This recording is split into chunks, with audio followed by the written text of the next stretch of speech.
Hey friends, welcome to the End Evil podcast. This is Chris Jansen. Evil is the destruction of freedom. We're going to have a special episode tonight. I'm going to give people an opportunity to come on and join me in some conversation on misaligned worldviews. Tune in, check out this little video on misaligned worldviews, and then I'll open um, the possibility for people to jump on.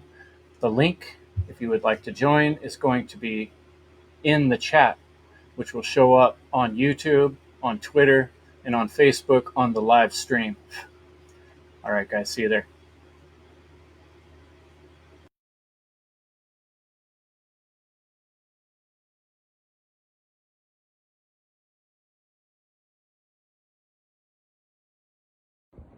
Hey, friends, this is Chris Jansen. Evil is the destruction of freedom. Welcome to the End Evil podcast. Just wanted to draw your attention to a couple great things you can check out when you're done watching this show. Pop on over to Twitch and check out Brandon Spencer's 24-hour, 24/7 live stream coming at you with truth, freedom, natural law, all the time, every day. Also want to bring your attention to Mondays. You can check out my good friend Crypt Rick on Revolution Radio at 6 p.m. Eastern, 3 p.m. Pacific.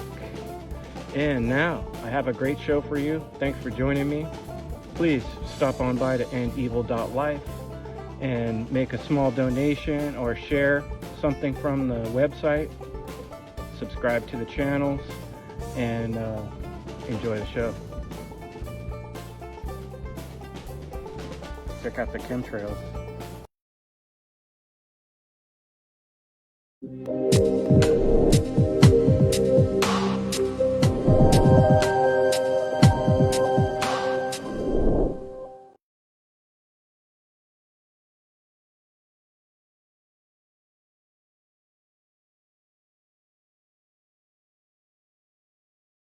Welcome to the End Evil podcast. This is Chris Jansen.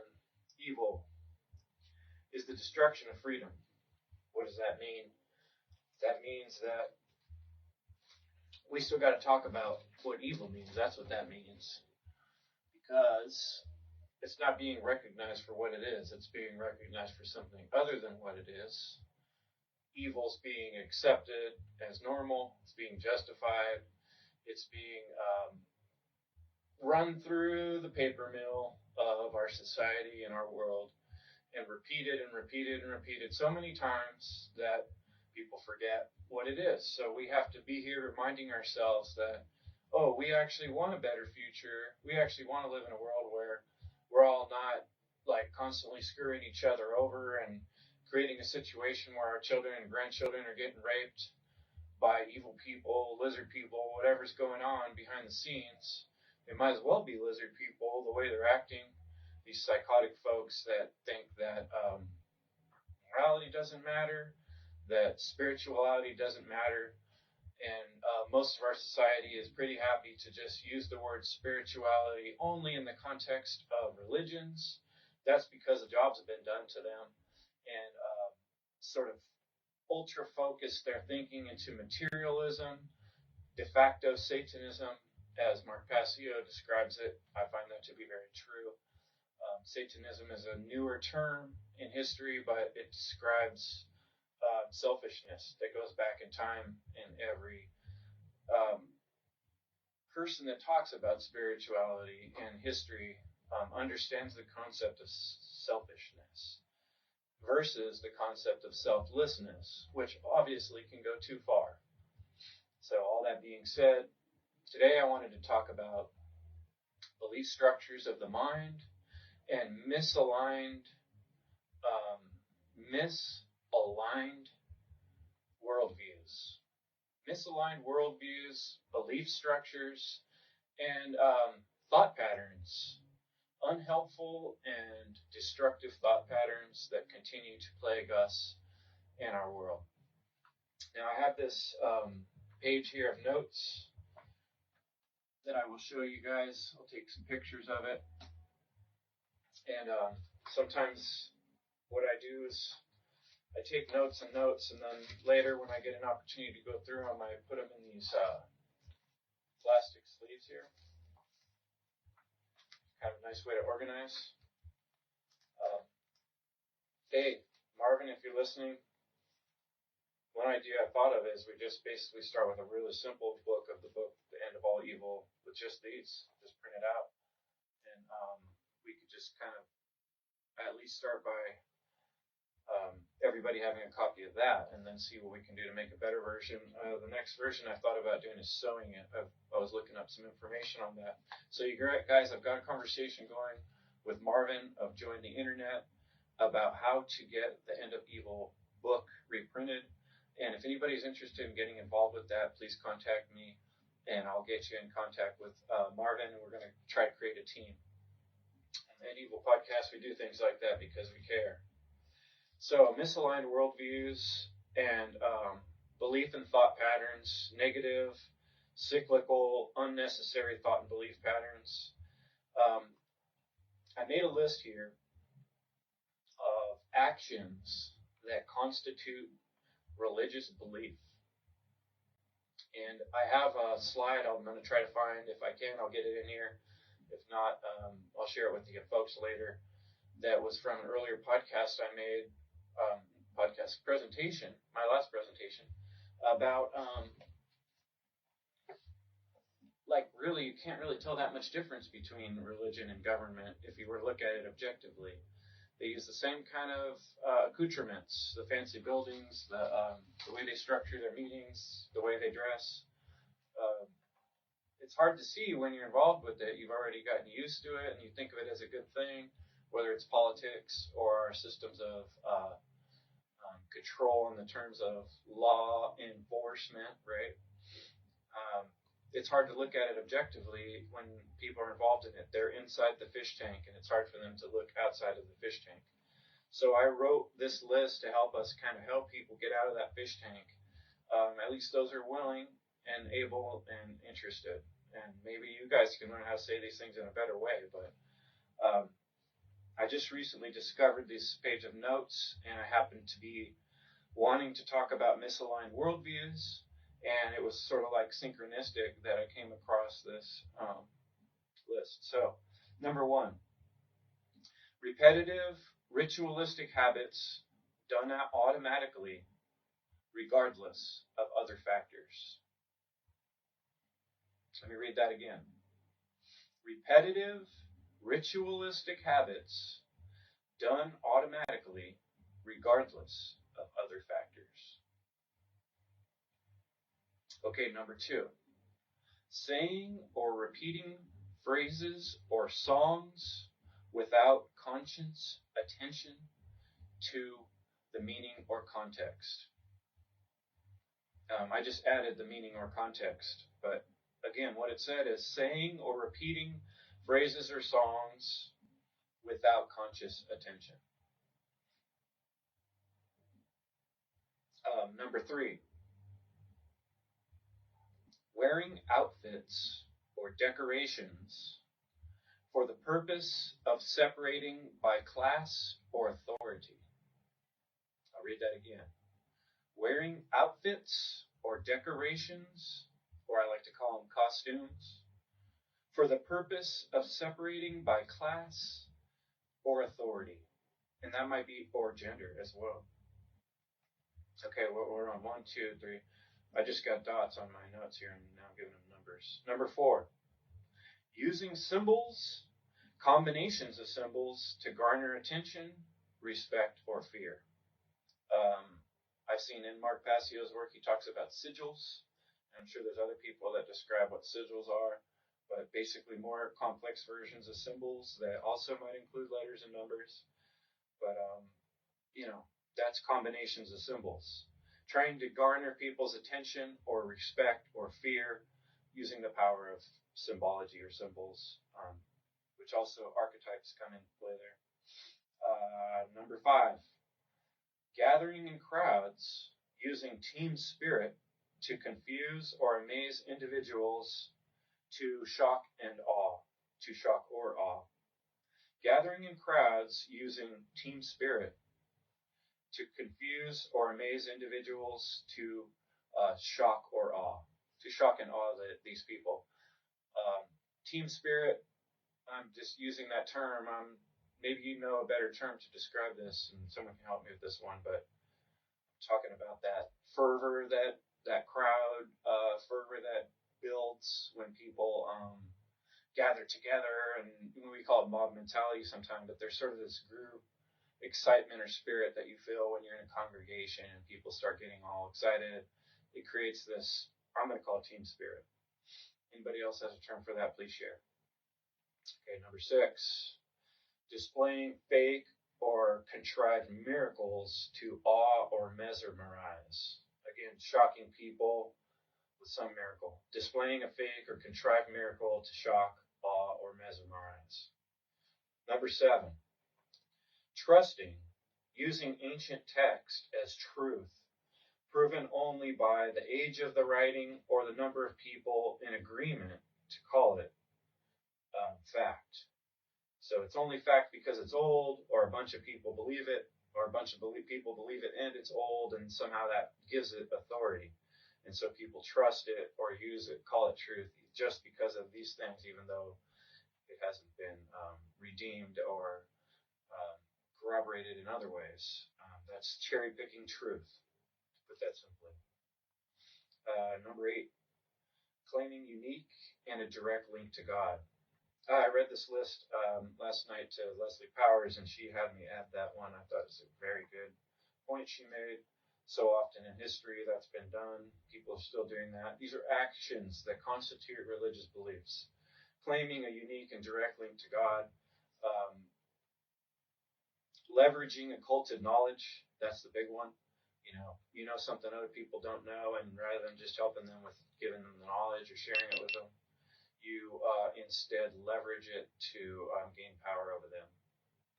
And last note here, I don't know if this is one of the bullet points, but it's a note on this. God does not need to impose authority. The will of creation is already fully inherent and present. So there you go. That's the ultimate thing there. So I'd love to encourage other people to join me in the conversation on these topics. I thought I'd just present them and then open the podcast if anyone wants to make comments or join me in a chat on these topics, and maybe we'll continue on a following week with another live roundtable on this topic. All right, thanks for listening, folks. Peace out.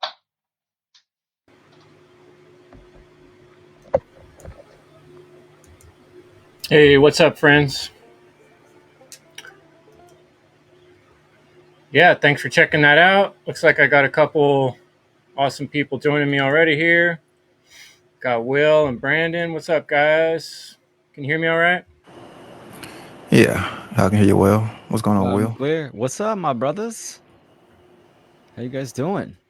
I just rebuilt my workstation for the third time in a few months, and it's a lot better, but right now it's kind of noisy with the fans on because it's hot as hell in here. So I'm going to try to keep myself muted. You guys just heard me talk for like 15 minutes, so I'm going to hand it right off. Will or Brandon, either of you guys want to start it off? I'd love to hear your point of view on what I just brought up. Thanks for coming, by the way. Appreciate it, guys.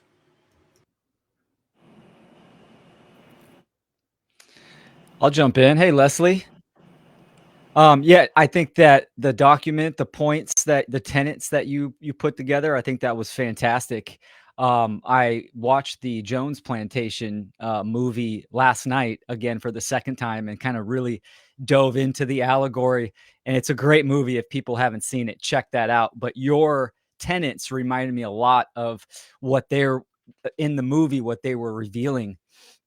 And I always like to start with kind of the foundation of like, what is alignment, right? The definition of alignment means to arrange in a line. So logically, what's the line? When we're looking at reality on the macro level, well, the line is truth, right? The independent objective truth, that which has manifested currently and in the past. It's natural law. So that's what it means to be in alignment. So, of course, the social engineers having this profound depths of knowledge on the human psyche, they're going to utilize that. And those tenets that you brought forward is exactly the tool sets by which they utilize to control humanity's perception, because humanity is, ensconced in so much ignorance. They don't know what it means to be human. They don't know what nature is. They use words like God, meaning God, the word means to invoke, right? But they don't understand what that animating principle of the all is, right? So it's these, like the last concepts I just talked about, are foundational. Like, young kids can understand this when you communicate to them, because it is innate in our very being, our essence, our spirit, our soul. But yet, of course, being programmed and conditioned for many, many years, humanity in the aggregate has strayed from that so far that we are in negative knowledge, meaning that the inversion of what we think is going on in the world, how we think reality operates, is so far from what actually is the truth. Of course, many, many people are out of alignment, right? Not arranging to the truth, to first principles and objective morality, and simply nature, which is all that. It's all encompassing. So those were fantastic tenets. Oh man, Will, you always just blow it out of the park. I love that alignment. A little bit of Alignment. combination of green language, and I'm sure there's etymological gold right there too as well. Well, And you said then the last phrase, the last part of that was meant, which means meant, mind, and I meant it. and you meant it. I minded I it. love it. And then innate, and then you were talking about nature, in nature, and then of course innate cap, of course, that's also what that means. No, just kidding. But let's pass it off to Brandon, and I'll turn off back my noisy fan here. Chris, and I can understand, man, because it's hot here, and I got my fan blowing too. So just gonna sweat it out. But it is what it is. But yeah, a fantastic list. Some of the ones that kind of stuck out, to me was the gathering of the crowd, and I like the term the team spirit. And I, see this more as the collectivist mindset, or like, like the group think, something that we've seen all throughout, man's existence, and the negation of the individual, and how we have been conditioned to follow the crowd. And the crowd is extremely dangerous because it's unconscious and it is immoral. It doesn't have the capacity to discern free will. It doesn't have the capacity to use critical thinking. It doesn't have the capacity to discern truth and falsehood. And it doesn't have the capacity to discern, what's moral. And we see, when you gather in this crowd dynamic, people usually have the tendency to shirk personal responsibility and put it upon the group. So they'll say, well, someone else will stand up and do what's right, or someone else will, help would be responsible for me. And this is not the correct way of doing things, because in that group dynamic, it's easier to blend in, it's easier to be masked in. And we see this in the cult dynamic too, which a lot of these tenets you are talking about have been used in a lot of cults throughout history. Like you have the you have repetitive, you have ritualistic habits. Then you have the wearing of costumes, which was used in a lot of cults, and to get them to conform. And then two, claiming to be a direct or unique link to God. We see this. We've seen this so many times, and how people claim to be, reincarnated, or a second version of Christ, or insert your name here, or they claim to have this certain divine knowledge that only they have, and you can only get it through them. And we've just seen this time and time and time and time and time again, and it's very unfortunate, because you can just see these patterns that keep popping up all throughout man's history, of these same like these same tenets that you have talked about, and these same things that Will have talked about, and some of these, main core things that most of us have been talking about, have been shouting, a hell about. And it's just sad because it's so easy to see, but the group dynamic is one that really stands out to me, because that's something that I see pretty much almost every day. Is people don't want to think for themselves, people don't want to be responsible, and they want to give that personal responsibility, over to an authority or a religious figure, a politician, a priest, a partner, a corporation. And deep down, they don't really have the true self-love, the true self-worth, like the true self-care to actually stand up and say, hey, I'm going to be responsible for, how I think. I'm going to be responsible for how I feel. I'm going to be responsible for how I behave. And I'm not going to let someone else do my thinking for me, because I'm going to have to pull myself out of my own problem and deal with my own trauma and fix my own problems, because no one's going to be coming, to save me. No one's going to be coming to rescue me. So it comes down to the individual, willing to stop compromising and step up and be that true leader. But you have to start from that internal basis, and some great points. Yeah, and yeah, I'll pass it on to Leslie. Hey guys, really good points so far. And I want to just expand a little bit by starting out by highlighting some of the words and themes in those misaligned world views.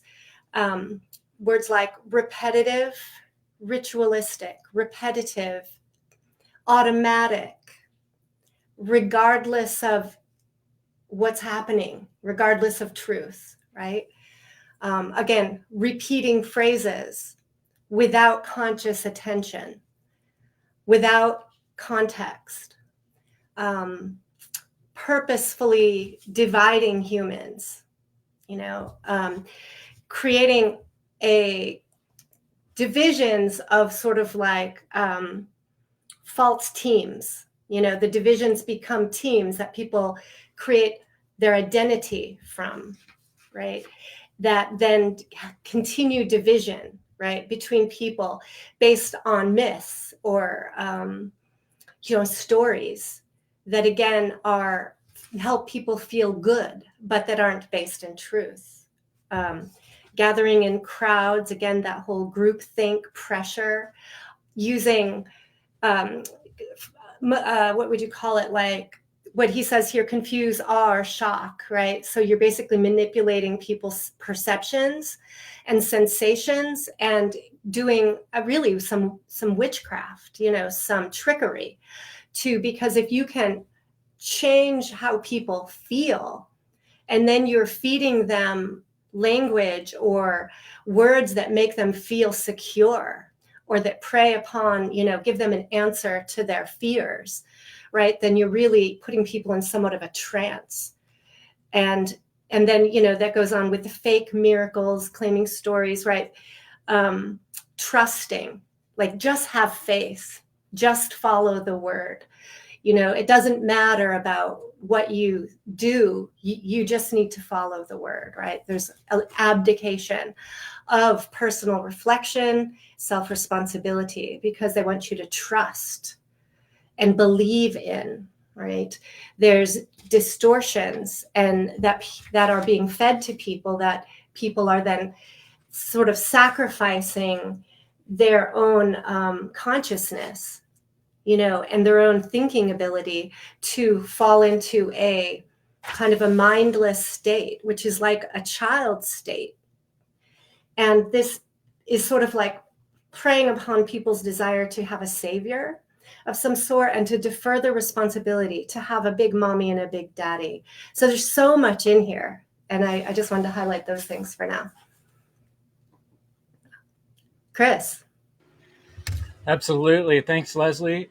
I like that you brought up witchcraft and trickery and the trance aspect of it, because that is so real. I was getting a little distracted right towards the end of your, because CB in the chat was saying the second point made me think about all the hymns we'd sing in the church. just mindlessly sing the words and didn't have a clue what they meant or the origin. And she nailed it, because that's kind of, I was thinking about my years in church, and I was starting to type in the chat, like, we would go at church, like, everybody stand up, read the litany. And then you would be like, everlasting Father, Lord and Father, God. Everybody sit down. Okay. Somebody else read some shit. It's like, no one's like really, I mean, maybe some people are, but 99, it seems like the vast majority of people in those situations aren't really like, those aren't productive, active, current in the now type phrases that they're saying at all. And that was my experience even since a child, and it stuck in my head. It's like, what are these people doing? Anyway, I don't want to go on too much with my whole life story. Who are we on to? Will, you want to pop back in there?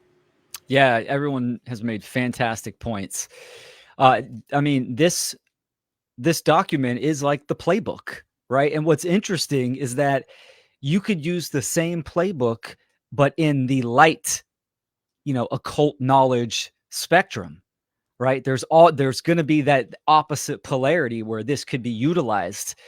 So, context matters. What is the results? What is the action that is manifesting individually and collectively? So, and it also showcases, aspects of objective reality, meaning that there's certain things in a certain way that reality and nature operates. In this context, how to mind control the population and the individual and the population.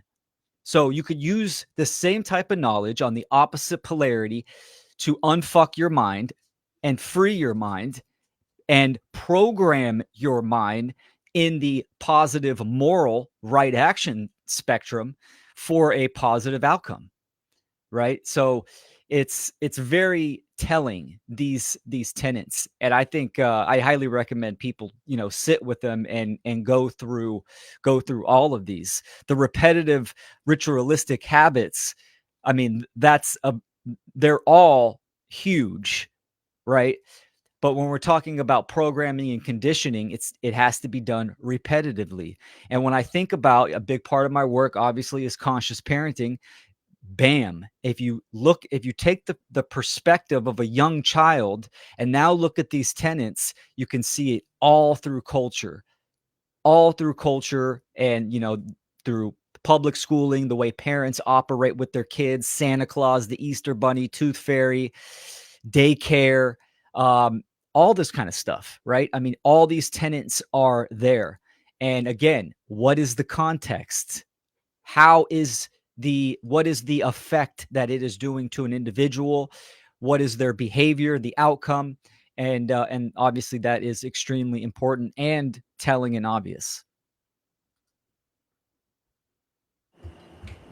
Right, right. You know, we hear a lot of people today talking about I identify as this, or I identify as that. I identify as a Christian, or I identify with Black Lives Matter, that communist organization. But when you look at what the etymology of the word identity is, it just means the state of being the same.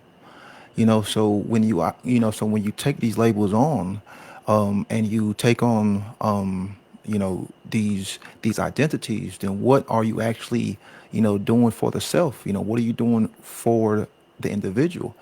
Because once you take on this identity that is shaped by social engineers, of course, like through repetition and mind control and through conditioning, then you take on all of the other things that come along with that identity. And then that's where that groupthink comes in. That's where that crowd mentality comes in, that cult mentality. Because the only thing that you should be identifying with is with the truth and morality and natural law, goodness, doing what's right, doing what's moral, doing what's just, not identifying, with these, these artificial, constructs that are there to shape our mind to, to build this artificial reality that has been, constructed. And Leslie had brought up like the shock and awe and like the witchcraft. That's kind of what I was talking about with the whole dark magician when we did our one great work. warriors in our last episode, and I was talking about how how when you use black magic, you can use the kind of shock and awe value to get people to fall in that subconscious or unconscious, help mindset to kind of get them to go along with your own evil kill agenda. Because if something is so shocking to the conscious mind, then the conscious mind will not be able to perceive it. So then therefore the subconscious is going to step in, then that's where that programming is going to occur. Then you may go into fight, flight, or freeze. And I know Leslie has talked about this a lot in her work, and how many of us has. But that shock and awe value we've seen a lot. This is when in ancient time, how the king would take someone out in the middle of town and behead them in front of everyone else to cause fear, to get you to fall in line. And we still see that, today. You see all of these stories of, people being executed, by these order followers to create this shock and this shock and awe, value deep, within ourselves. Then that puts us into fear, and it gets us to fall in line. You get that shock and awe, fear when you see those blue lights, pull up behind you, because you're like, man, I hope they're not pulling me over, and it puts you in fear. So we have to break this fear condition. We have to break this shock and awe condition, because if not, we will always be victims to the mind control, to the dark hypnosis of the dark magicians. And then therefore, we will continue to operate on an unconscious level, and we will continue to create unconsciously. And that's what the group does. The group creates unconsciously. It's an unconscious creation, because it's not being consciously perceived through the higher regions of the neocortex. The shock and awe value is going to keep you in that animalistic state, of fear. So, and just some really great points. And yeah, like Will said, this is a good playbook, to describe how humanity has been conditioned for eons, because these things work. These things work, sadly, and most people don't want to learn about them. Yeah, I'm thinking back to when I came up with the idea to start this list, Brandon. I was trying to remember which presentation it was. One of the presentations I put together, I showed some pictures of government buildings and then pictures of the inside of religious institutions like churches. What's up, Chris? Thanks for joining us. I'm glad you're here, man. We got so many brilliant minds here that Restream is like doesn't know what to do with it. It's like shutting down on the inside. But the point I was making is that I was trying to compare like some of the similarities to try to point out to people like I grew up going to churches. So I spent a lot of my life inside of churches. And I've met a lot of other people that in a similar way spent more of their life like in political spectrums. Maybe their mother was a politician.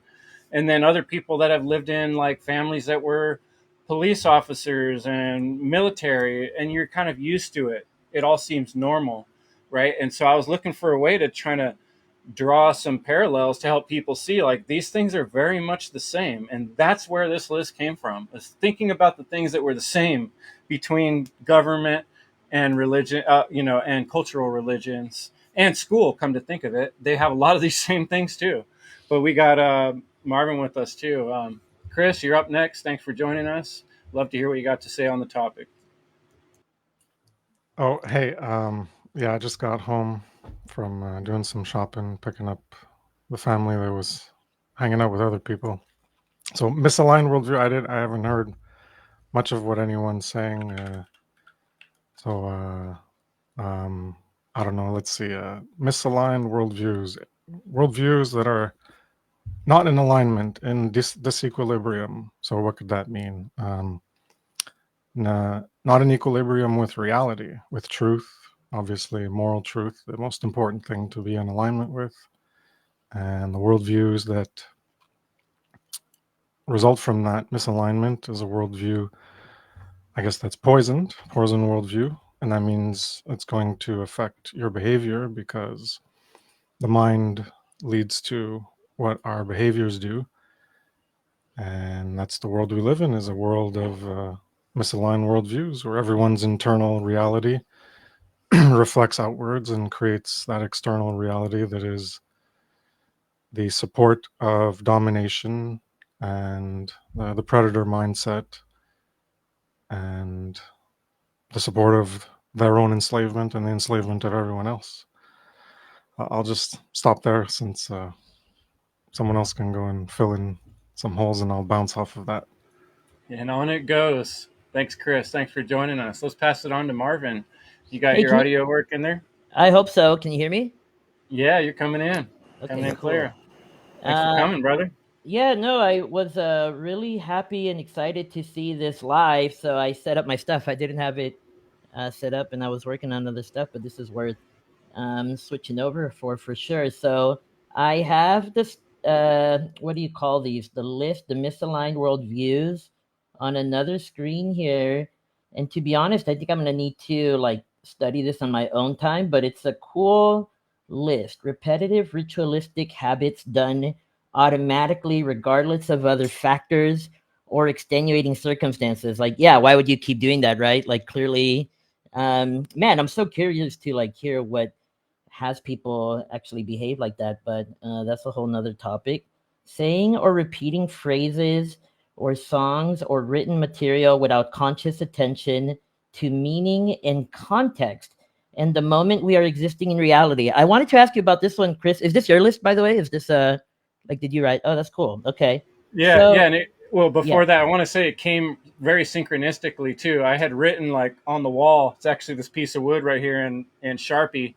nice. Misaligned worldviews. I had like a little brainstorm one day, and then while I was moving things around, restructuring my desk situation, I came across that note where I'd written that, and it was just like, that's what I'm looking for. That's this week's show. So sorry about that. Interesting. No, that's cool. And I like lists like this because they help frame a topic like you guys are talking about. So I wonder what this looks like. This one though, saying or repeating phrases or songs or written material without conscious attention to meaning. Because this one sounds a little like me, I maybe. pledge allegiance to the flag. Oh wow, Think yeah, about culture, that's really pop good. songs, Swifties. Yeah. Oh You my know, I gosh, that's mean, so interesting. they're Okay. spelling Yep. magic, dark magic. Okay. Yeah, without thinking about like, what are these words I'm saying and how come I'm saying that? Oh my gosh, that's like all of us, or at least me when I was a kid for sure, and for a very long time, to be honest with you. Okay, I get it now. Yeah, this is a pretty cool list, man. So you just found this, you said? Like you were going through a like Yeah, I don't know how long ago. It's probably a few years ago when I wrote it, and I just popped across it, and I was like, "Oh, this is perfect." And I had, like I said, just been thinking about that topic. I'm like, "This is what I was talking about." I already real made a cool. list on this. Yeah, that's awesome. Yeah, I'll definitely be studying this after this call. I wanted to share the misaligned worldview that I can kind of see in just as I approach life and being parts of different groups and things like that. And as it comes to the topic of natural law, for example, I'm new to this whole topic. So if I show ignorance or nescience, educate me or help me educate myself. But I noticed like there's a challenge with defining natural law itself, and even things like rights. So as far as misaligned worldviews, and then a group of people like us who believe in freedom, in the spiritual and other senses of the word, maybe that becomes a thing to help people get into some sort of congruence with, because otherwise I've noticed groups like ours or people in general can do a lot of talking and not a lot of educating. So that might be a lot. So let me know if that doesn't make sense or if I can clarify anything. But that's one thing I wanted to contribute, because some of this stuff might be simpler to like put on a list than it seems. Kind of like you did here. Like I just asked a few questions, and then once I understood better, yeah, these make a lot of sense to me actually. So it's really cool. Yeah, like Will always says, simplify the profound. And Yeah. just him Wow. saying Yeah. that, I apply it to a lot of other aspects of my life as well. So it's like all of us doing this work and exercising our rhetoric, we're helping each other exercise and strengthening all of our word, mind, mentality, and muscles, so we can have a more clarity when we look at the world instead of having it obscured by perceptions. Is exactly what we're talking about. Anybody else want to wrap on that next? Yeah, I have a few things. I wanted to just highlight that consciousness occurs in the present moment, and that it is through self-awareness and orientation to our time and place, right, in the presence, in reality, that we have our conscious, where we can be in consciousness. So that involves maintaining awareness of ourself, right, and surroundings, and knowing thyself. And that includes knowing your vulnerabilities, knowing what can be exploited, and so, for example, are you vulnerable because you really want security and to feel safe? Are you really vulnerable because you want to feel important and special, or feel connection, interconnection? And so these religious type of institutions, whether it's the government and your political party, or an actual religion or a group of some sort that gets you hooked in, because underneath it is a fear, that. And so if you don't really know yourself and you're not committed to staying oriented in the present, then you are vulnerable to being pulled into this kind of mind control sorcery and into a trance in a way. And you can think of childhood games like follow the leader, the game of everybody follow the leader, or tag, you're it, right? Or what's the other one? Simon Says. There's either like this gang attack on somebody, or there's a following blindly. You're out if you act without Simon saying, right? So there's this programming going on that basically is training children into this outward focus of following the leader, which then is perpetuated in our political system and our religious systems, etc. So there can be also like distractors in people's tone, watch kind of these evangelist preachers, and people get hyped up. They get caught up in the hype of it, in the feeling state, in the energy that comes from large numbers of people kind of cheering and connecting their energy. And that energy is, exploited. And people become unconscious in the waves. Like that's when, people, how many times are there like stampedes and trampling of people? People just lose their minds. So that's where some of the thoughts I had. And I wanted to I had a thought earlier today that's kind of relevant. And this was the thought is that it's like there's Satanists versus light workers, in a sense, was my thought. And if you're not on the light worker team, if you're not conscious of standing, and stepping in the direction of truth and conscious awareness and morality, then you are by default helping the Satanists. You are helping the dark forces that are really, really taking energy from you and controlling a lot of your actions unconsciously. So beware. Yeah, I like the point about the being in the present moment, and that is consciousness, because what that also supports is the fact that we have a choice. Like every moment is a choice, and that's just something to note, because like you said, that passive behavior that you described, I think it boils down to willful ignorance of that choice's existence. And obviously modifying that is easier said than done, because people are resistant to that knowledge, hence ignorance. But yeah, it's a good thing to drill into, in my opinion.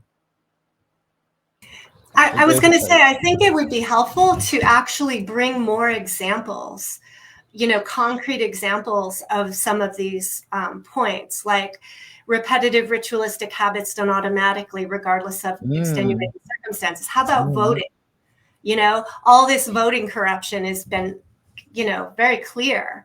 And it's rather ridiculous to really think that your vote is like determining where, or your taxes are being, used for good things, right? But people automatically just get in the program and do it, right? That's an example. What other examples do you guys have? One popped into my head. When I worked at the court, it really just struck me especially, but I've heard different people talk about it. It's like this dark occult thing with the judges wearing the black robes, and then the costumes that the cops wear. Obviously, military. The higher you are up in the military, the more little deals you got, little pins. You got your bling, right? What was that movie when you had to have 27 pieces of bling on your? It's Office like Space. right. I think that's one of the funniest thing is the costumes and the outfits and the decorations that intimidate, because there's so many good examples of that, even in school too. Like, when you're at the graduation, like everybody's got to dress up and wear those costumes again, and they're very symbolic costumes. And we've looked into some of that with the hexagram and the tesseract and all that, and the 4D cube. I've talked about that, but and that symbol is in a lot of these clothes that they wear, and people don't even realize the archetypes that they're representing are archetypes of control by people that are controlling them. And if they knew that, it'd be embarrassing. And I think that's partly why it's hard to realize that, because you're, like I said, you're looking from the inside. But anybody else got any other good examples? Can I throw one in there just real quick? It's broad, but hopefully that's okay. Just lying in general. Maybe that's let me see. Where does that fit on the list? I can think of a way indirectly. Claiming stories to be true that are impossible to corroborate. Oh yeah. Pretending you have the direct Perfect, link to some spiritual being, and that you're the only one trusted with that information. Yes. Yeah. I know people like that. It's funny. Yeah. It's not funny. I wanted to share something on the dress and costume, even subtle things like white collar dress code, blue collar dress. I was at a job once where I was told to go home and change my clothes, because I was a full grown adult doing professional work, right? Or like, and I even at this point, there's sort of an expectation that as a professional, I have to dress a certain way. And a big part of me just wants to defy that rule, because that's not the basis of judging my role at what I do, and I don't really need to have this separation or to be seen necessarily as this being that is all knowing or, an authority, right? One that I want to talk about was the holidays. The repetitive, ritualistic, habits that we all conditioned. We just had Father's Day pass, and you see majority of the people, just going out and spending money, or going out to eat, thinking that one particular day means more than all the other days. And I don't celebrate any of these days, but I know a lot of people do. But it's just the mindset and the repetition. It is like a ritual, because people will do certain things at a certain time of the year, and only at that time of year, and it's repetition. And they'll condition their children to get involved, and then they'll get other people to get involved in these um, you know in these group rituals. So that's one. And then for the second one, saying or repeating certain phrases of songs. Man, I've been hearing this for many, many years on the softball field, because I'm around kids, and I just see how they'll just be, singing songs, and it was one instance where I recognized the lyrics in a song, because when I listen to music, I would always go look up the lyrics, because I was always, interested in lyrics. But I remember this one little girl, she was singing a song, and she was saying, like Klonopins, and like all these pills. And I asked her, I said, "Do you know exactly what those were?" And she was like, "No." And I was like, oh man, that's really bad. And then a lot of the parents will be playing music, like at these tournaments, and I'll go up to the parents. I'm like, do y'all actually go and look up the lyrics to these songs? And every time they're like, no. And I'm like, hey, like these lyrics are conditioning these kids, and we as parents should be filtering out and vetting out these wrong like these wrong dangerous lyrics, because a child's mind should not be listening to certain lyrics. So that's something that that I've seen many times throughout my umpiring career, and sadly, it's like the parents just seem to not care, and I'm the one person who doesn't have kids, and I'm the one who does care, and I'm like, we need to be paying more conscious awareness to like the environment we raised our kids in. And, and I know this is something that Will's been hammering about for years and years and years, and he's going to keep hammering on about it because it is an important thing. The environment that we raise our kids in is tremendously important, and these songs and the entertainment and everything that we put in front of our kids has value, and it can also have detriment too. So yeah, just something that I wanted to bring about, because the lyrics, man, that Well, grammar. I'm glad you brought up the holiday thing. Just was it like 2 days ago, Leslie and I were talking about holidays because we were trying to figure out what Juneteenth was. I didn't even. I just Another noticed it fake ass recently, holiday.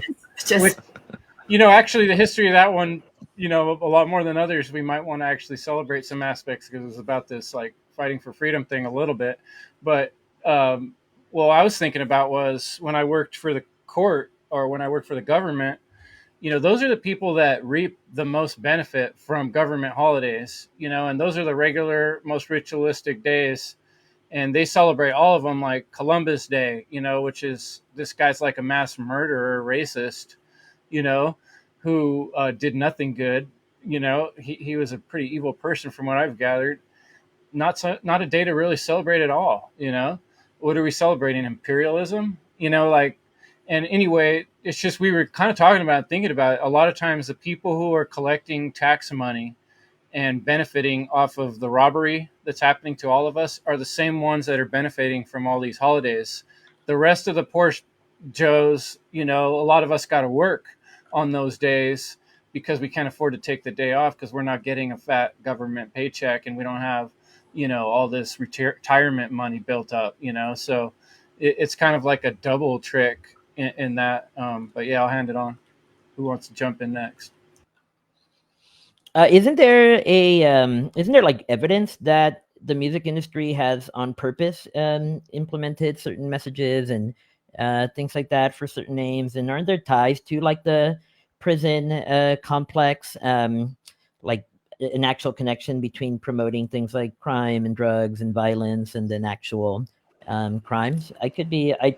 I Yeah. made a note to myself to do research on that already, but isn't there actual like evidence of things like that? That would corroborate what Brandon's saying for sure. So Yeah, especially in like the I want to say like the early '90s in the rap, when like Easy E and all that, like the whole gangster rap, was coming up, because this was when, like the black culture was just getting out of, like the drugs from the CIA, and then a lot of the dads, were put in prison for out through drugs, or like the whole pimp culture. Like the whole pimp culture is something that a lot of people don't talk about from the '70s and '80s in the black exploitation films.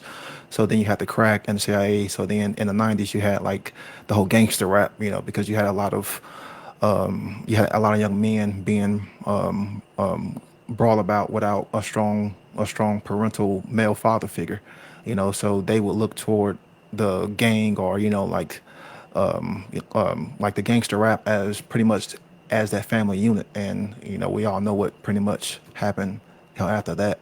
It just led to more disruption of the family. The derogatory and demoralization of women. Like calling women, named and stuff like that. It led to the breakup of relationships, the breakup of families, and of course, more young men in jail, and of course, more kids being raised without strong male father figures. yeah, now there's all kinds of stuff that has come out and continues to come out that just proves that entire industry is pure smoke and mirrors, which people already know. Like everybody knows that, like Hollywood is fake and all of that stuff, blah blah blah. But I don't know if people truly understand how much of an illusion all of that stuff is, because people are still influenced by, you know, messaging and visuals. And I guess that can be a good and a bad thing. So I always say, but in this case, like in the examples you're talking about, those are clearly immoral. So it latches onto the just general topic of like that bystander effect that I'm hearing here, because these are like behaviors that people seem to have, that people who have a keen understanding of psychology can just take advantage of, like believing lies or not looking into things further. That's been a big one. That's one of the things that got me into this whole darn topic, because I'll try to share a story here real quick if that's cool. You know that Maui fire? You know how they said with the Maui fire, like that, you know how they didn't turn a siren on that would have warned people about a fire? Like, do you guys remember all of that? That was like the official story. Do you remember why? Do you know why they said they didn't turn on that siren? Like, do you recall that? Have you looked into that? This was like the official story. I'll tell you, it's okay. They said they didn't turn it on because it's really a tsunami siren. So if they had turned that siren on, people would have gone inland, which then would have directed them to the fire. And yet nobody I know would say, oh, well, good, I don't want them to turn the siren on then if there's a freaking fire, because I'm too stupid to not walk into a fire. Like, it doesn't make any sense. But I had friends like share that story with me. And so just immediately that sounded weird. And I was like, huh, that seems weird. Let me look into that. And so I looked into what the siren even is. And it's literally like, you can go on the government website. It's an all hazard siren. So it's literally meant to be sirens that are rung for any type of hazard, tsunami, fire, you know, alien invasion, whatever. And so that just seemed really odd to me. And just the fact that, you know, my own friends, my own family are just kind of parroting the official line, even though a little bit of critical thinking, like you just go 2 layers in and it doesn't make any sense. It just really annoyed me, actually. So, and it is a behavior that people seem to have. Like, they will just trust something at face value. It's like, I don't have to listen in front of me anymore, Chris, but I'll just call it the "just trust me" clause. Because I mean, that is what it is. People have a hard time saying no. They will believe things at face value. They won't look into things further, and they'll bucket things like that under, oh, well, they don't want to, you know, be annoying or be impolite or something like that. Well, that's the degenerated mind that we've all been conditioned into. Yeah. Being unthinking, uncritical. And that's like the whatever was being read before about unexamined thought forms, and that's why like Socrates or whatever, an unexamined life is not worth living, because if you don't engage in self-reflection and analyzing the things that you've been conditioned with, then you're not going to know how you're living your life is actually true or right, because that's what we all strive for. No one wants to be wrong. And just on a side note, I'll get back to this, but Mr. Host Chris mentioned the Crying Mary statues here in the chat, and it's ridiculous that there's all these events, and one of them is funny if you look into it. I don't remember where, but so the statue was bleeding or whatever, right? So they started collecting the water and then they were drinking it, and it turns out that the water that was coming out of the statue was because like it was on like a terraced area, and it was due to like a leaking sewer, leaking septic tank or something. So people were drinking like sewer, like really like toxic sewer water, and they thought it was holy, because like it doesn't matter what the reality is, all that Oh, matters is man. belief. This And is this is good what I shit right realized. here. Yeah, it's good shit. It's gonna Holy make you toilet healthy. water. That's something I Oh, realized before I no. even got into Passio and That some holy shit. conspiracy stuff. Yeah. That I realized that people will just believe whatever they want, and that's the way that we have been conditioned into. And so whatever the authority is, whether it's the government or whoever's popular, that's why celebrities like who gives a shit what a celebrity says? But apparently a lot of people do, even though they're not an actual authority on anything. They're just popular. So either you're popular, you're on the popularity bandwagon, you jump on that wagon and you go where other people are going, and go with the flow, join the crowd, or there's authorities and experts in whatever field that you can imagine. Well, those are the experts, so don't think about it yourself.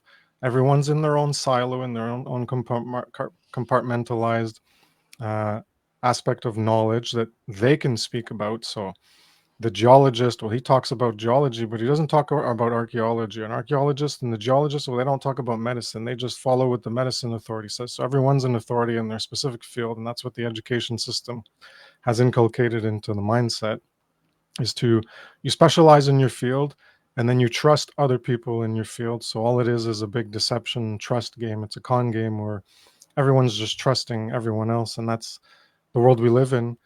And unfortunately, that's the trust aspect is something we have to live with, because we can't verify everything. So we trust in the general goodwill of people, or the consequences that can be applied to them if they don't do their jobs right. Say like an elevator. Well, did you verify the cables in the elevator when you got into it? Did you verify the mechanics? No, but you trust that the elevator is not going to crash and kill you, because someone's supposed to do the maintenance and upkeep it. But shit happens, and sometimes, the elevator goes bad and people die. It's rare, but there's a lot of things, and everyone's surrounded by trust. And so trust is something that's ingrained as in our social coherence as a society, and we're not considering the ramifications of the trust um, that we give towards others in so many other areas where we can do our own thinking. So some things that, it's like, are we going to verify everything? We're going to verify the cables and the electronics everywhere we go in the elevator. We're just going to take the stairs because we can't verify it. Okay, you'll get a lot of exercise, but you'll probably be tiring, and it takes a lot of time to go up places when you're just going to use the stairs. And the building, did you verify the architecture? Is it actually architecturally sound in the physics of the construction? No, so we trust that it was, and that there were inspectors that inspected it. And there's buildings that are built on subpar concrete where they try to cut corners and save money, so they try to build buildings in an inferior way, and then eventually down the line there's a collapse, and then they say like, oh, well, look, the concrete wasn't done properly, and then there's all these things. So there's so much trust in everything that we put in all of our lives, and in some ways we can't verify it all, and we do have to trust implicitly. And it'd be better if we hope that there's a consequences for people who try to screw other people over and misuse and abuse the trust. But in a lot of areas, it's just laziness and being conditioned into just accepting what authorities and experts say, rather than just say, well, is this true? Why is it true? And about the traditions, like, that's something that Brandon brought up that I was thinking too. It's like we're conditioned into everything, and we just do it because, well, that's the way it's been done. So this is your birthday, and this is a special day, so you got to celebrate, and then you got to give gifts. So when it's someone else's birthday, you got to give them gifts. Well, why? You could give a gift on any other day. Oh, but then when it's the birthday, if you don't give a gift, then some person will become upset because they didn't get a gift on their birthday. But you could do something on another day. Why? What's the significance about specifically doing it on that day, and all the holidays and everything? And there's just so much conditioning into how to behave. And I guess I'll stop there. May I chime in on that? Okay, cool. Because CB, thanks for summarizing that point. Well, I got the same thing. It is hard to draw like the line on what to verify. That is true, and I like the elevator example, because that is a area where you have to trust that like you're not going to get screwed, and the elevator will work and take you to the next level. I think there's a difference between trusting something like the elevator working, though, and when the government is saying the president isn't a zombie, because like they're asking us not to trust our senses, you know what I mean? Or, I think I'm kind of realizing that the difference might be that the types of things that are good to verify typically are favored towards another person financially when they're asking us not to verify. I need to try that again. But for example, oh yeah, our currency is real, and then they figure out ways to just siphon it over to themselves, and then they tell you, oh, don't worry, it's too complex for you, so just trust that we know what we're doing. Like there's so much that entity now gains from you believing that, and that is just so much different. Like why would somebody purposely screw an elevator unless they're just jerks, to put it lightly, you know? So maybe that helps too, know where to draw the line a little bit, because it's a good point. So just wanted to add that in. Oh, just 1 minute. The elevators is because the cables can become frayed, and if they're not Mm-hmm. inspected, then they can become more frayed, and then eventually they're just going to break, and then that's when you have accidents. Or True. like a brake pad on a car, there's brake pads on the elevators in those emergencies, and if they're not, if they're there's always this implicit Yep. trust, and of course in government, there's things before your eyes, and you see things happen, and they're like, no, don't trust your eyes, don't trust your ears, just we're the Yep. authority, so Yep. just accept what we say. Cool. And that is part of the argument that statists will state, is that they think, oh, well, that's why we need the state, that's why we need laws, the government, to enforce rules and regulations so that people keep up the elevators and the roads or whatever, but we can see obviously so many cases where those things haven't been done properly up to par. And but there is a certain trust, like you're saying, that we have, and I think it's a good question is asking in the chat, and that's kind of what Martin's beginning to explore. How do we discern then? But I thought this is really good, because the one line I put was trusting or using ancient as a means of authentication. And that's really common. It's logical fallacy. I don't know how many people in the modern vernacular know what I'm talking about when I'm saying logical fallacy, but it is a logical fallacy to think something's true just because a lot of other people think it be true, or just because it seems like it's been true for a long time and not enough people have argued with it. That does not make it true. And so those are fallacies in thinking. And so I think it's hard. We have to break down so many aspects of our society and our lifestyle to kind of figure out which things am I being too trusting with, and which things are okay for now, and which things do we want to change as soon as possible, etc. And that's kind of why we have to have these convos and keep this thing going. It's not a conversation that most people out there are having, and we're trying to encourage more of this type of thing. So thanks, you guys who are all here, for coming and discussing this. Anybody else want to jump in next and add to this convo? Yeah, I'll jump in. Chris and Marvin, you guys were bringing up some really good points. And I want to comment to what you guys were saying, right? Because I totally agree. And this is why present moment awareness is important, right? Like Leslie said earlier, consciousness is about the now, your awareness of your internal ecology and what's going on in your environment, your local environment, and even I would add the big picture as well. And I think, well, I'll say this first. The majority of people don't do that, right? I mean, I'm analyzing, and I don't want this to sound like I'm overly analytical. I'm very aware of everything that I'm doing, right? If I'm walking down the street, I'm analyzing everything around me. It's almost, second nature at this point. I'm not super hyper focused on every single person going by, but I know if something is at a place, it's a red flag. Just as if you were to get into an Uber and you can tell the guy is okay, taking you to your destination looking drunk or something, right? Most people don't have this present moment awareness. Same thing with the elevator. If you get into the elevator and it acts funny, then you might want to hop off and say, I'll take the stairs or something like that. So there's that fine balance. And of course, awareness is pattern recognition.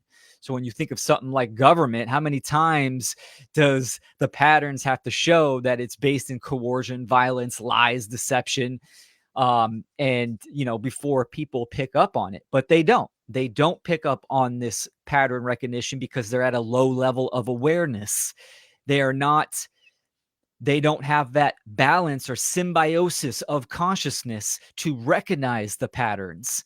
And that goes within their own daily lives and within their own internal environment on what their triggers are, how they're responding to or reacting to certain situations. So, and then another comment on the what you were saying, Chris, about the trusting the ancient texts, or means of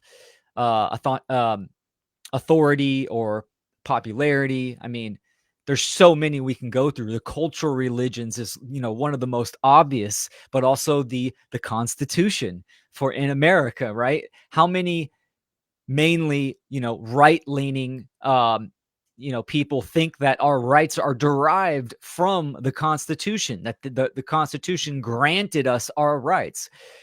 That's which is totally BS. Our rights are inherent due to our existence from nature. So there's so many. I stepped away for a bit, so I don't know what you guys touched on for the earlier ones, but I'll leave it there. This is good. This whole document has my wheels turning. Um, from the time you wake up, there's always something or someone that's trying to steal your hell awareness, your focus, and hell attention. Like literally, from the time you wake up, so when you step outside, there's always, someone, a corporation, government trying to steal your hell awareness, your focus, your, hell attention. So that's why you have to be present. You have to be, present in the now. And one thing that I like to do is because I am very conscientious, especially if I am around large groups of people. And this is important because that way you don't fall into that group dynamic. You have to be aware of how you think, how you feel, and how you are behaving at all times of the day, especially in public. In today's day and age, with all the glitz and glamour, with all, how the shiny things, with everyone looking down, at their phone. And one thing that I wanted to bring up is imagery is very powerful. It is extremely powerful. And I want to say the ancient priest class always knew this, and we hear, the story of the graven image in the Bible. Well, what is a image? It is a representation of someone or something in reality, so I'm sure y'all remember in the early 2000s, like we had the term "a picture is worth 1,000 words." Well, it's more than that. It's worth 1,000 ideas in your mind, because that imagery will create concepts and all of these thought forms and all of these thought patterns within your mind, and then therefore, those thought forms and those thought patterns will start to create, like more concepts and abstractions. So the imagery is what is used a lot of the time to bypass, our conscious mind. That way, how the sorcerers are, the social engineers can steer our mindsets toward, however way, how they see fit. And we see this in, like in today, is everyone has their symbol, everyone has their imagery, and they have it posted right in front of your face. You can't go anywhere, without seeing a corporation, a logo, or a image. You even see the celebrities, they have to keep their image up, because it's all about looking good. It's all about the aesthetics. It's all about, it's all about the glitz and glamour. It's all about, the facade, the makeup. It's all about the look. It's not about the internal. It's all about the external. Therefore, to get you to bypass that truly logical, conscious awareness, and to tap into that lower base emotional, how can they get you to get an emotional reaction with that image? Then therefore they can sell you that idea, or sell you that product, or sell you whatever you don't really need. So yeah, hell, imagery has always been powerful throughout, hell, Yeah. mankind's. Such good points. I've kind of want to bounce off a few things that you guys have said. So one that you just mentioned, Brandon, is this idea of celebrities and their image. And I happened to just for kind of like shits and giggles and curiosity, watch this silly little video about it was by a plastic surgeon who was analyzing Madonna's face over the decades to determine approximately how many plastic surgeries she's had. And he could pretty much feel very confident, but at least like 38 surgeries, and possibly more. I think it might have even been more than that. It was like to me, it was like a really high number. And, and you can look at celebrities and you can see where they've just gone too far and their faces are like malformed. But the thing is that this is setting a standard for, women, especially, of feeling, like they need to step up to this standard that's false, that's really a facade and a lie about what is beauty, feeling uncomfortable with aging naturally, and this ageism, that's really very prevalent in our society.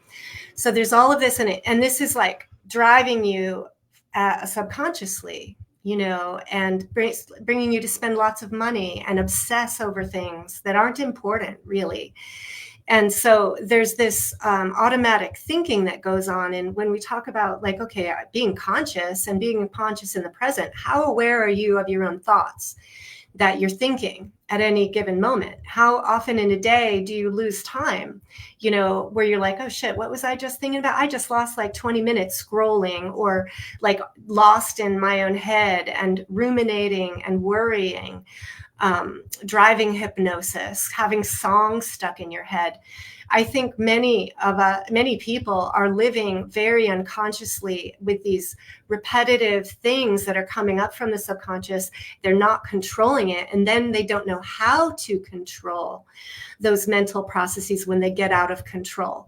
So when something happens, a false flag event, a scamdemic, it then hijacks the mind because they're sleeping.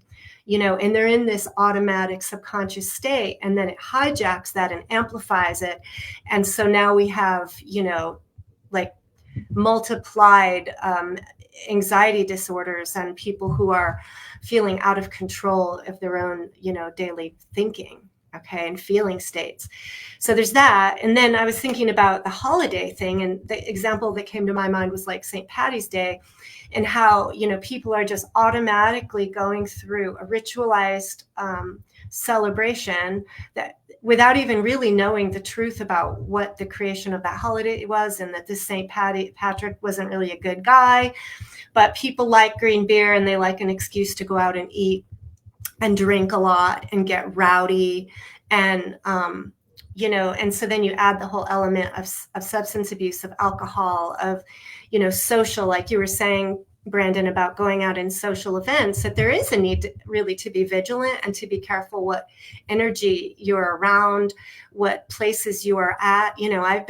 I've dated musicians, and I've been in bars, and I've seen bar fights break out and ridiculous behaviors, and people punch each other in the nose, and it's like craziness, right? And so that's part of one of the outcomes, I think, of this unconscious sort of these tricks that are Chris talked about.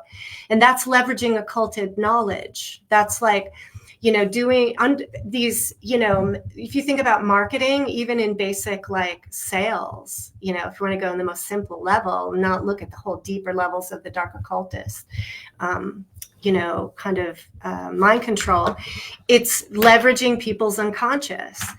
So there's a naivete here, and the biggest naivete is trusting the government. It's trusting that these people you're voting for are actually looking out for your best interests, trusting your doctors.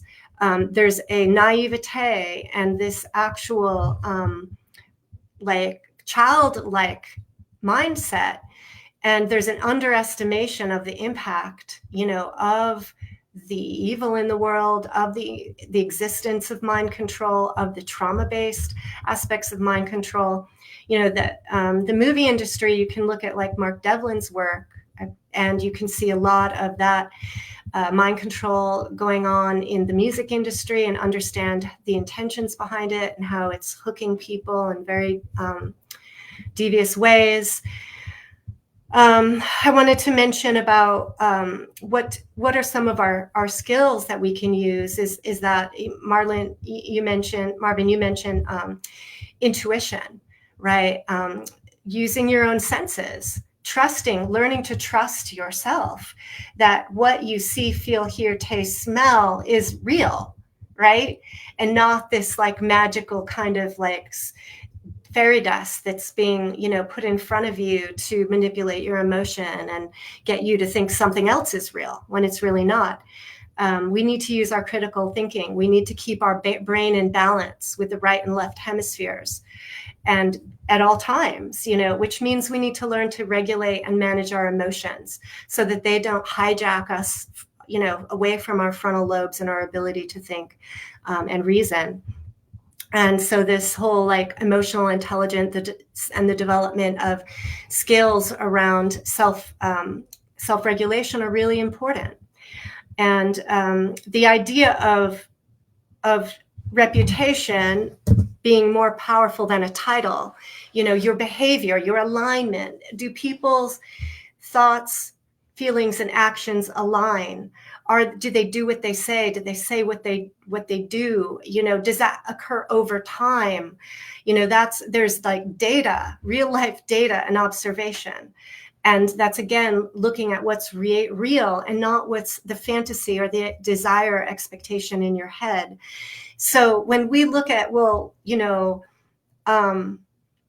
social environment, we have this need, like Chris, you were saying, this kind of catch-22 around, we have to trust at some point. Otherwise, you end up like agoraphobic and in your house and afraid to go anywhere. And unfortunately, there's way too many people that actually are like that. They are afraid to go in the grocery store. They feel unsafe walking down the street. Many, many people. And so there's a complete loss of trust within your own core that's missing.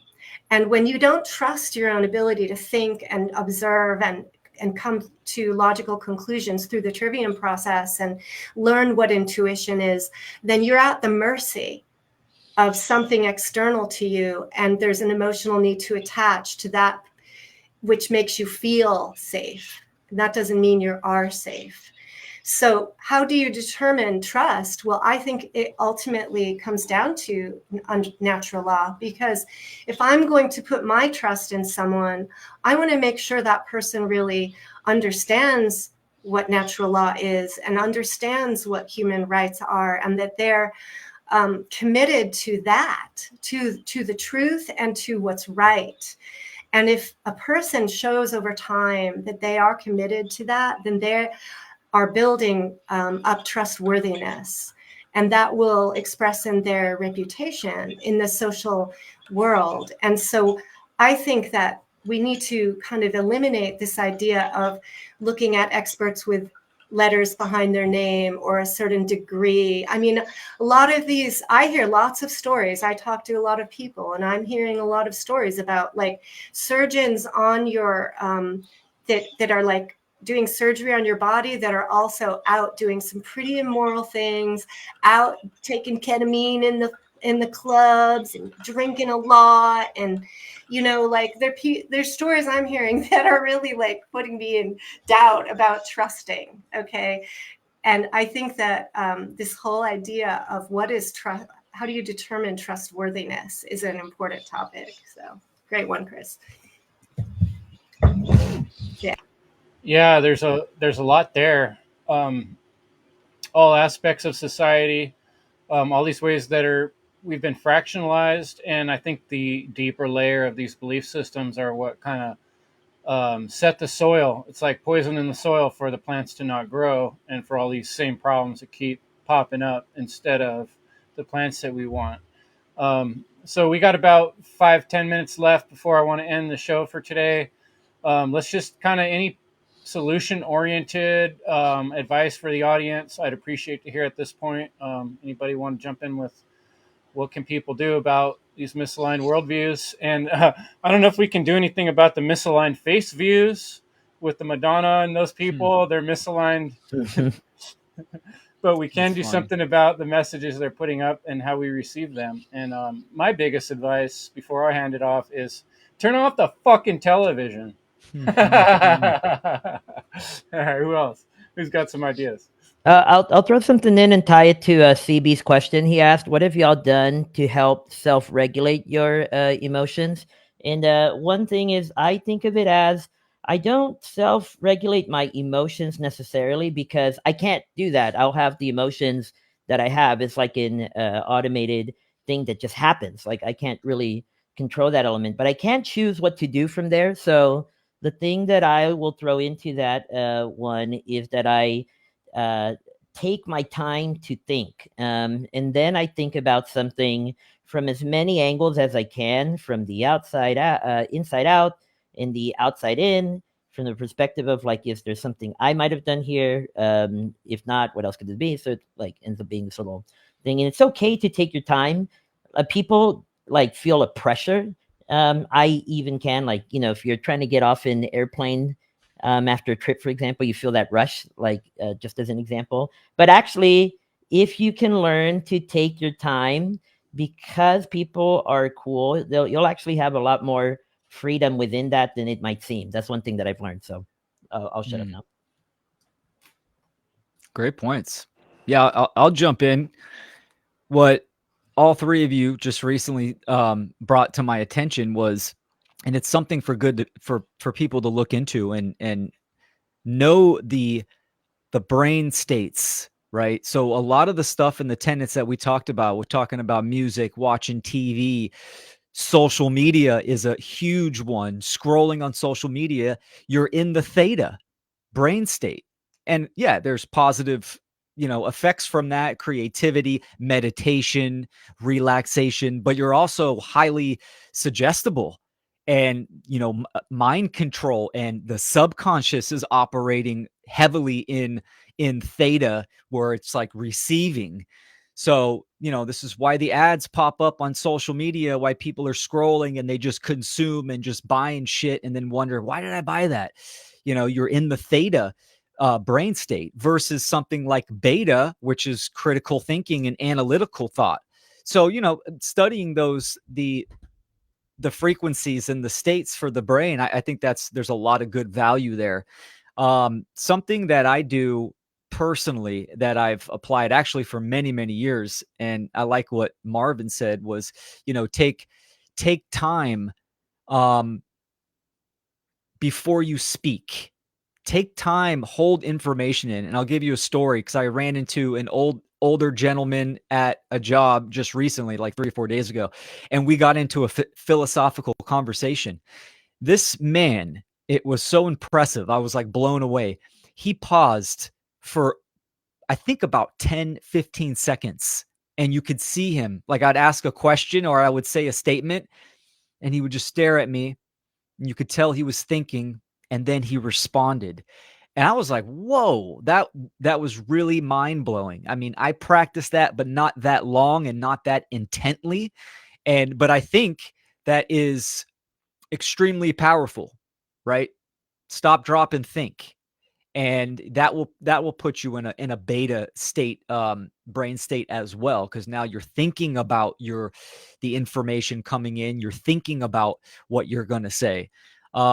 Self-regulating emotions, journaling is really good. Observe your daily habits from morning all the way to evening, to bed. Even dream journaling as well. But what you're doing is you're shining the conscious mind onto your patterns. So it doesn't matter. It's just your journal. No one's going to see shit, right? So all the negative stuff, all the positive stuff, mainly reactions, how it made you feel, how you reacted to certain situations. And you do that over time, and you're going to get extreme value. And just as an intention becomes a behavior, right? Behavior becomes habit. And through practice, it becomes second nature. Right. So you're going to do this naturally. You're going to be able to increase your pattern recognition and your awareness of your internal ecology and how you operate. And once you understand how you operate on a fundamental level, right, mainly filtration, information coming in, you're filtering it with the knowledge of natural law, objective morality. These are first principles. So every bit of information or situation that you are experiencing or taking in gets filtered through first principles. Is it true? Is it moral? Is it useful? These are questions that you can ask yourself. And if it doesn't check off any of those questions, it's complete, just, negative empirical knowledge, not useful, So you throw it out the window or do whatever, hold it for a little bit. But I mean, those are some of the techniques that I like to do. So Simplify the profound. Thanks, Will. I think too, I just wanted to point out, all these wonderful people that have joined me tonight: Chris, Marvin, Brandon, Leslie, and Will, on super short notice. I didn't even have the idea for this show yesterday. Um, and it just really shows as a tribute to the minds and the thinking practice that you folks have done to be able to. I just threw out a topic: misaligned worldviews, and you can just come on and speak succinctly and clearly on that topic. And I think, that's kind of an advertisement out there for other people listening. You got to practice to get like that. These guys have been putting in the work, and that's how they're able to present the way they are today. So thanks a lot, guys, for coming. Any I last? had more. Yeah, go ahead, Leslie. Yeah, Okay. Thanks. Sorry to interrupt. no problem. I wanted to. CB's question is a good one, right? Around how do we manage or regulate our emotions? And I liked what Marvin said about, we don't want to suppress our emotions. The goal isn't to shove them down. We need to feel. And so we want to become an observer or a witness to our emotions and to our automatic thoughts. And one way to cultivate this is through a meditation practice or a mindfulness practice, to do mindfulness daily, to be mindful of your body state and of what's happening internally. And this will bring attention to internal contradictions, polarized thoughts. You may notice that you have a real, critic going on in your mind. And you might notice that you have a part of you that just feels powerless. So when you start to develop this awareness, then you can start to dialogue internally from that witness place, which means that you have your frontal lobes online and they're connected in. They're able to communicate to the limbic system and the brainstem, which is guiding the physiological responses. So in alignment, the alignment, right? And so when you are in this state, you can cultivate a curiosity, and you can start to ask questions of yourself, of between yourself and these parts, to understand more about yourself and what's driving you. And through this process, you also will build what's called somatic capacity, which is the ability to tolerate distress. Because when we're triggered, especially a trauma trigger, it happens often unconsciously, it happens really fast. And if we don't have our distractions, we're often can be uncomfortable. And it's about sitting with the discomfort and not quickly doing the automatic feel good activities that you want to do, to suppress or shut down something uncomfortable.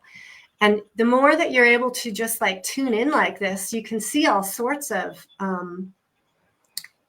things that you don't normally notice. And it's really like one of you were saying about slowing down. Will, I think you're talking about this slowing down and observing and creating a little more of a gap between, this automatic thought and your action, but to actually do some process of self-evaluation of what's happening before you speak, before you act, before you pick up that drink or whatever it is that, is working on you, that's handling you instead of you handling it.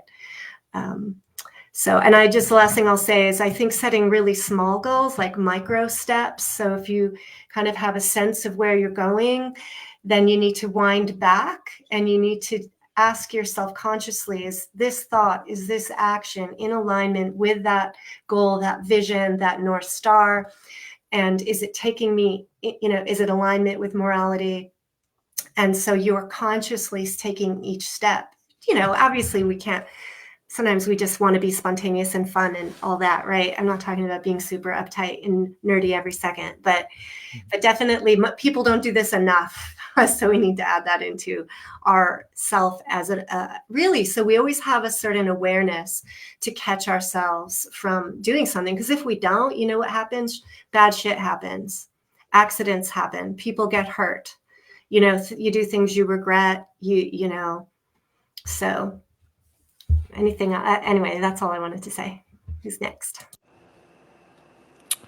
I think to what y'all has said, we have to get back to using our senses to verify things. And yes, that is correct. The senses are there for us to take in information in reality so we can correctly, make discernment and logical, reasonable, decision. And that's what we have to get back to. Hell, imagine saying something and then someone telling you, "Oh, you didn't see that," or imagine hearing something and someone telling you, "Oh, you didn't hear that," and then the person being told that just goes along with that. We have to get back to an understanding of not just ourselves, but the objective reality.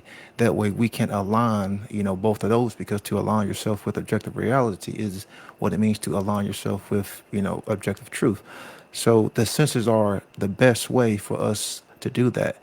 And that's a good way for you to be in the present moment, so if you're in a situation and there is a lot of things going on, then you have to be able to use discernment, because yes, there can be an overstimulation, yes, there can be a lot of information that can be a bombardment or an overflowing of those things. But it's up to you to to learn how to manage and handle and deal with that, and not shy away and run away and suppress those things. So just you know something for you to think about, because the sensors are there for a reason, and we have to get back to using them, because a lot of people like just want to put a piece of technology in front of them and not use their senses to verify things. They want to put what those glasses on them, the whole virtual reality, and not verify things, with the false reality, the proxy reality.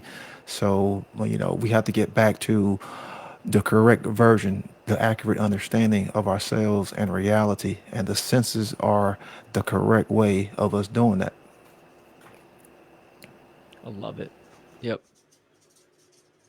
I'll just add that like everything people have been mentioning is related to the trivium. So input, senses, reflection, emotional states, processing, putting that gap between the stimulus and the response. And the trivium is an important tool to help us in our evaluation of reality and ourselves, in order to um, persist in the behavior we're already engaging in, or modify ourselves and choose a different path to walk down. But just because you engage in the trivium process doesn't mean you're going to arrive at truth. It's a methodology to help you figure out what's true. But just because you engage in some input, do some processing, and maybe some output, doesn't mean that what you've attained is the truth. So there's some caveats in that to be wary of when we engage in this process. And one of the biggest barriers is ourselves. One of the things that I've said a lot in some of my earlier work and articles is you are your own worst enemy, and you judge, offend, and insult yourself by your own actions. And one of the tools that can be useful to not deceive yourself is, of course, as Chris mentioned, logical fallacies. There's cognitive biases. One of them I mentioned was the bandwagon effect. Learning these things, but also what I've termed objective detachment. So you have to learn to detach from yourself, because everything that you're going to take in as input from your senses, you're going to automatically relate it to your sense of self, your self view, and your worldview. So that's going to be automatically associated with what I also call the ego personality identity construct. So since the moment you're born, all the input into your senses and the stimulus that goes into your consciousness that helps to shape who you are, especially the first like 7 formative years. And So your sense of self develops, after a year old. There's the ego development, and then there's the conflict of the ego you and then the other egos, and learning to cooperate and share and things like that as children grow up. And so the ego and your personality develops and your identity, and then we become attached to things. All these things like traditions and culture, all these birthdays, and all these other festivals and holidays, and all these things we become attached to because we take them in and they become part of how we view ourselves and the identity we become attached to. And so my point is that objective detachment is an important tool to use to make sure that you're not blinding yourself to aspects of reality or to truths that you can reflect upon just because they might contradict something that you're attached to, that you view as part of yourself. And that's the things that we become most defensive on as well. Whenever there's truth that's presented but we're so attached to falsity, then that's one of the main problems is we have in my like 4 top problems. There's consciousness, because we can be great good or great evil, and there's the problem of belief, and then there's the attachment to belief, and then there's the pleasure trap. So we become attached to pleasure, we become attached to our ego, personality, identity constructs. So the attachment, the attachment is attachment to desire, or attachment to expectations is a large cause for suffering. So when we're attached to ourselves and how we think we are, or that it must be this way, and we're rigid and fixed, calcified in our ego, then that can be a barrier to being able to reflect upon ourselves and reflect upon what is actually true, and the information coming in from our senses, such as what we read or hear, and our own ourselves can become a barrier that prevents us from evolving and improving our own lives. Absolutely, man. Someone should transcribe Fantastic. this episode. It could be better than all the self help books you see out there on the aisle for sure. Was there something last you were going to say there, Will, or anybody else have something on the tip of their tongue before I close up? I was just nodding. I think everyone just expressed fantastic points, man. Excellent conversation. Thanks for having me on, Chris. Yeah, you Chris, guys are awesome. I know I mentioned the last time we talked on the phone that it's always cool how like we have different flavors of the same thing, which I guess just speaks to the truth of it. So like how I might summarize the last of everything we just talked about. I sent it in the chat, but it's the you who chooses what to do is the true you, because before anything, there's the choice that's made. So Yeah, that's the initiative and the will. And so let's go forward this week. Be conscious, folks, of what decisions you're making. How do you feel in your body? Are you the emotion, or are you just recognizing the emotion? Because I think that's a good exercise to start off with. How am I feeling? Where does my body feel it? And when you recognize those things, you realize that those things aren't you. They're things that you're able to recognize as being. Look at that tail on Leslie's. Well, I think that's the show call. Thanks so much for coming, everybody. I appreciate your attendance. I think I'm going to send us out here with a little clip. I know Will has going to recognize this one. I played it one time in one of my presentations before. I called it "Be a Good Man or Not." Mhm. Let's check this one out. Thank you, guys. It was really fun. Yeah, good night, Appreciate all. everybody be listening, good, watching. girl. Thank Much Yes. Yeah, love. thanks you. for having me, and thanks All for right. coming. Love you guys, all of you. All Love y'all right. too. Love you. Love you. Come Goodbye. back soon. Take care, y'all. All Appreciate you. Thank right. you. Right on. At any Here we rate, go. it seems I've lost my religion. I put no stock in religion. Is it playing? Yes. It seems Cool. Yep. I've lost my religion. I put no stock in religion. By the word religion, I've seen the lunacy of fanatics of every denomination be called the will of God. Holiness is in right action and courage on behalf of those who cannot defend themselves. And goodness. What God desires is here and here And what you decide to do every day, you will be a good man. Or not. Come.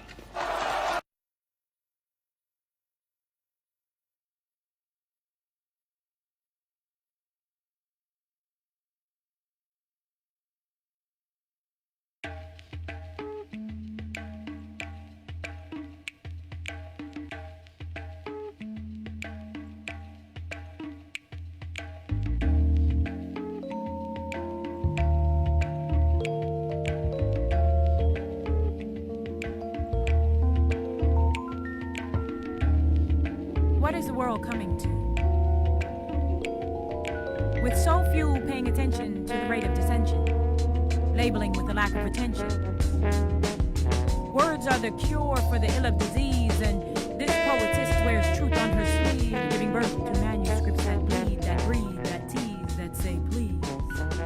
Are you listening to the poet's need to disseminate verbal industry with poetic harmony? I used to wait for answers. Now I answer my own questions with suggestions, conceiving conceptions from internal perception. Remembering who I am goddess inside of human being, seeing in a different light, sort of like insight, blessed and dressed even statuesque in nature, a trailblazer destroying any disclaimer proclaiming self-liberation from the plantation foundation. I want to build monuments from scratch, blasting this crazy pain off my back, cause I never predicted that we'd be so addicted, afflicted, and restricted by fear. Like a foregone conclusion, reality's become that intrusion, illusion, we're losing, breeding confusion. Inhaling prescriptions with lengthy descriptions, beating the weak into submission and ignoring resistance. Cause the circumstance is enhanced by these powerful ants that plant the words I can't into the psyche, leaving pain to flourish like debris from the unfree. I want to christen absurd words by accident, subsequently flavoring this mystical diction with non-fiction chapters like Broadcaster bringing